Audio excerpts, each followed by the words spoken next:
La vida del rey Salomón, narrada en los sagrados textos del judaísmo, el cristianismo y el islam, nos transporta a un tiempo de esplendor y grandeza en el antiguo reino de Israel. Hijo y sucesor del legendario rey David, Salomón ascendió al trono con el peso de una herencia legendaria y la promesa de un reinado marcado por la justicia y la sabiduría. Pero antes de comenzar, no olvides suscribirte a nuestro canal y activar las notificaciones para mantenerte al día con todo lo nuevo para ti. ¿Quién fue el rey Salomón? Desde su nacimiento en Jerusalén, alrededor del año 988 a.C., Salomón, cuyo nombre deriva del hebreo Solomo, que significa pacífico o paz, estuvo destinado a grandes cosas como el 10º hijo del rey David y el segundo de Betsabé. La historia de Salomón está llena de intrigas, tragedias y triunfos. Se le atribuyen textos bíblicos, como los libros de Eclesiastés, Proverbios y Cantar de los Cantares, que reflejan su profunda comprensión de la vida y la fe. Nacimiento y juventud de Salomón. Salomón fue destinado desde su nacimiento a ocupar un lugar destacado en la historia de Israel.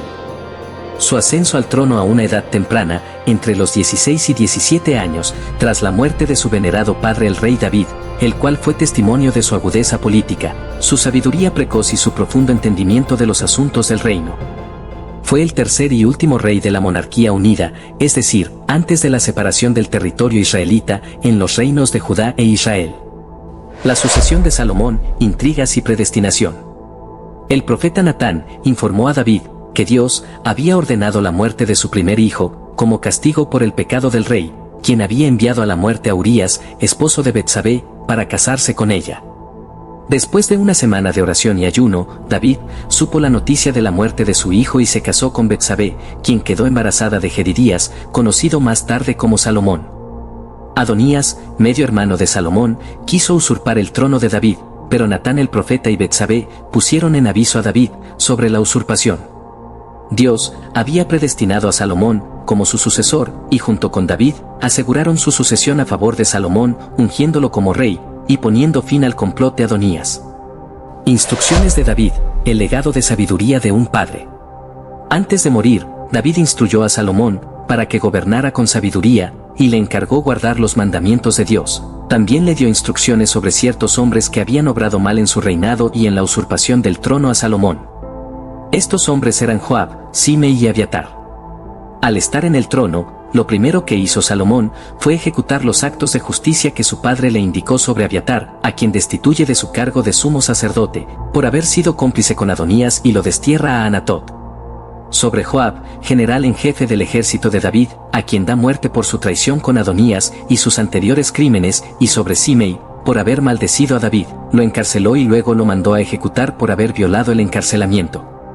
Salomón perdonó a su hermano Adonías por haber intentado usurpar el trono, pero este intentó otro plan para quitarle el trono a su hermano, el cual consistía en pedir al rey tomar por mujer a la última concubina de su padre David, pero el rey Salomón le negó su petición porque descubrió su plan, por lo cual fue sentenciado a muerte. El reinado de Salomón.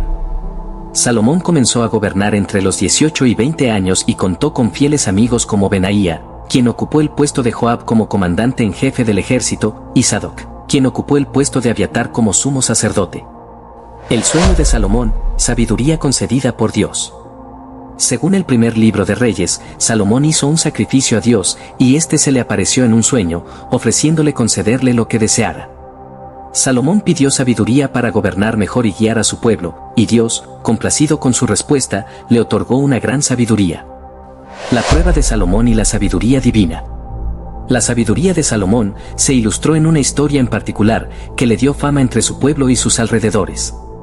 Fue una prueba de juicio donde dos mujeres reclamaban la maternidad de un niño. Las dos mujeres que vivían en una misma casa, cada una había dado a luz, con 2 días de diferencia entre ambos nacimientos. Una de ellas se acostó inesperadamente sobre su hijo y lo mató. Al darse cuenta, lo cambió por la noche con el de la otra mujer, pero ésta al percatarse del cambio fue hasta donde el rey, para reclamar su derecho como madre. El dilema era, ¿quién de las dos era la verdadera madre del niño? Ambas reclamaban con mucho interés y ninguna quería reconocer ser madre del otro niño muerto, el rey propuso dividir al niño vivo por la mitad y la verdadera madre, al manifestar su amor materno, renunció a su derecho para salvar al niño. Esta, al mostrar sus sentimientos de madre, deja en claro que ella era la verdadera madre del niño vivo, por lo que la sentencia le fue fácil para Salomón.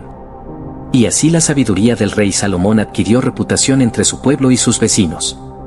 Israel quedó maravillado y dispuesto a someterse al gobierno de Salomón, reconociendo la sabiduría que Dios le había concedido. La construcción del templo. La construcción del templo es un relato de profunda colaboración y devoción entre Salomón y el rey Hiram de Tiro. Admirador de David, el rey Hiram extendió sus felicitaciones a Salomón por su ascensión al trono. Salomón compartió con él su propósito de erigir un templo en honor a Dios, solicitando su ayuda para adquirir el preciado cedro del Líbano y empleados expertos en tala y labrado de madera, ofreciendo una justa remuneración. La iniciativa de Salomón y la ayuda del rey Hiram. El rey Hiram se alegró al ver que Salomón seguía los pasos de su padre y se comprometió a ayudar en todo lo posible. Este sagrado lugar fue concebido por la inspiración divina, con David recibiendo el plano del templo a través del Espíritu Santo. La construcción comenzó en el 4º año del reinado de Salomón y tomó 7 años y medio completarla, desde los cimientos hasta la finalización, entre los años 960 y 966 a.C. El comienzo de la construcción. Conocido como el Templo de Salomón, este proyecto arquitectónico destacado presentaba una estructura alargada, con 3 habitaciones adyacentes de este a oeste, con dimensiones impresionantes. El interior estaba ricamente adornado con paneles de cedro, suelos de ciprés y cubierto completamente de oro. El templo comprendía diversas edificaciones, como pórticos y columnatas, cada una con su función específica. Destacaban el pórtico del juicio, donde se discutían asuntos públicos, y el pórtico del trono, donde Salomón administraba justicia y escuchaba las peticiones del pueblo. La estructura del templo de Salomón, grandeza y significado. El tabernáculo, la parte más sagrada del templo, albergaba el menorá, la mesa de oro con las 12 partes, de la proposición y el altar del incienso, simbolizando la comunión con Dios y la adoración. La entrada al lugar santísimo, custodiada por querubines, conducía al arca del pacto, un cofre sagrado que contenía las tablas de los 10 mandamientos. Los atrios del templo incluían el patio interior, con el altar de los holocaustos y la fuente de bronce y el gran patio, donde la gente se congregaba para adorar. El mar de bronce, un enorme recipiente circular, servía para la purificación de los sacerdotes. La construcción del Templo de Salomón es un testimonio de fe, dedicación y colaboración, cuyo esplendor perdura a lo largo de la historia como una obra maestra de la arquitectura y la devoción religiosa. El altar del holocausto, ubicado en el atrio del templo, servía como el lugar donde se encendían las hogueras y se realizaban las ofrendas. Representaba el juicio de Dios por el pecado, enseñando al pueblo que la reconciliación con Dios solo podía lograrse a través de sacrificios. Tras la construcción de la casa de Jehová, Salomón erigió su propia residencia, un complejo estructural que requirió casi el doble del tiempo del templo debido a la falta de urgencia. La construcción de la casa de Salomón tomó 13 años, desde el año 957 a 959 a.C. El legado de sabiduría y construcción monumental de Salomón. Detrás del pórtico del juicio se encontraba un atrio abierto, donde Salomón construyó su residencia personal, conocida como la famosa Casa del Bosque del Líbano. Este magnífico edificio estaba construido con pilares de cedro del Líbano, con 3 hileras de columnas que sostenían un techo de cedro. El palacio albergaba oficinas gubernamentales, habitaciones para la hija del faraón y la residencia privada del rey Salomón. La dedicación del templo y la oración de Salomón tuvieron lugar 11 meses después de su finalización. La ceremonia fue gloriosa, pero la dedicación trascendió en gloria gracias a la oración y alabanza de Salomón. Reuniendo a todo el pueblo, los sacerdotes llevaron el arca al templo, y al salir del lugar santísimo, la presencia divina inundó el recinto con una nube, señal de la aprobación divina y la toma de posesión del lugar. Salomón, en una oración larga y sublime, glorificó y agradeció a Dios, pidiendo que el templo no solo fuera un lugar de sacrificio, sino también una casa de oración para el pueblo. Al concluir la oración, bendijo al pueblo y se realizaron grandes sacrificios durante 14 días de festividad, 7 para la dedicación del templo y otros 7 para la fiesta de los tabernáculos. Después de esta experiencia, Dios se le apareció a Salomón en sueños para reafirmar su pacto con él, bajo la condición de que siempre obedecerían sus leyes, siguiendo el ejemplo de su padre David. Una de las visitas más destacadas fue la de la reina de Saba, que vino desde la región occidental de Arabia, a unos 2000 kilómetros de Jerusalén, para presenciar la sabiduría y la devoción de Salomón hacia el Señor. Salomón adquirió renombre internacional por su sabiduría, atrayendo importantes visitantes de lugares distantes que deseaban aprender de él. La reina de Saba, impresionada por su sabiduría y su majestuoso reino, llevó valiosos presentes a Salomón en su visita, buscando respuestas a sus interrogantes y buscando incrementar su propio conocimiento. A través de un sistema de 12 distritos supervisados por gobernadores, Salomón administraba su reino, que se extendía desde el río Éufrates hasta la región de los filisteos y la frontera de Egipto. Mantuvo buenas relaciones con los pueblos vecinos como Egipto, Arabia, Fenicia, Edom y Damasco, lo que impulsó el desarrollo económico y cultural de la región. Sin embargo, a pesar de su sabiduría y prosperidad, Salomón cayó en la decadencia espiritual en su vejez. Su debilidad por las mujeres extranjeras y la construcción de altares para los dioses de estas mujeres desviaron su corazón del Señor.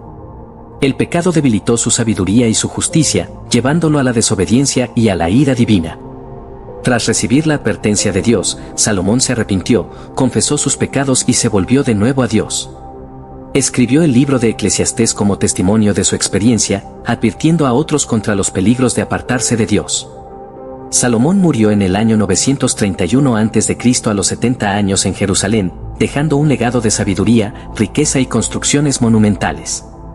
A pesar de sus debilidades, Salomón será recordado por su sabiduría, su paz y sus logros edilicios. Su vida nos enseña la importancia de mantener una comunión constante con Dios, pues la sabiduría y la prosperidad sin integridad espiritual carecen de significado verdadero. Y hasta aquí nuestro recorrido por la fascinante historia de la construcción del Templo de Salomón y la sabiduría que lo rodeaba. Esperamos que hayas disfrutado de este viaje a través de la antigua Jerusalén y de los detalles de esta obra maestra arquitectónica, así como de las lecciones de sabiduría que nos dejó el legendario rey Salomón.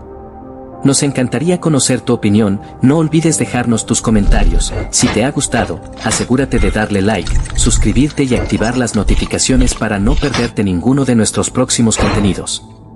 Hasta la próxima.